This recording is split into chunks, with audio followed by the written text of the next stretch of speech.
Mullaitivu Puthukkudiyiruppu police பிரிவில் உள்ள காணி ஒன்றிலிருந்து எலும்புக்கூடுகள் சில மீட்கப்பட்டுள்ளன.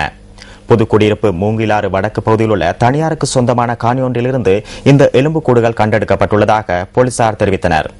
இந்த எலும்புக்கூடுகள் நேற்றிரவு கண்டெடுக்கப்பட்டுள்ளதாக போலீசார் தெரிவித்தனர். இது தொடர்பான தகவல்கள் கிடைத்ததை அடுத்து புதுக்குடியிருப்பு போலீசார் விசாரணைகளை ஆரம்பித்துள்ளனர்.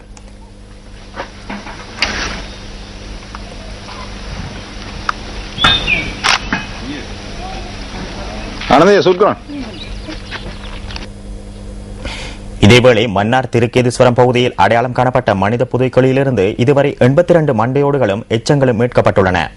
இந்த மனித புதைக்குழியின் அகழ்வு பணிகள் எதிர்வரும் மார்ச் மாதம் 5ஆம் தேதி வரை தற்காலிகமாக இடைநிறுத்தப்பட்டுள்ளன.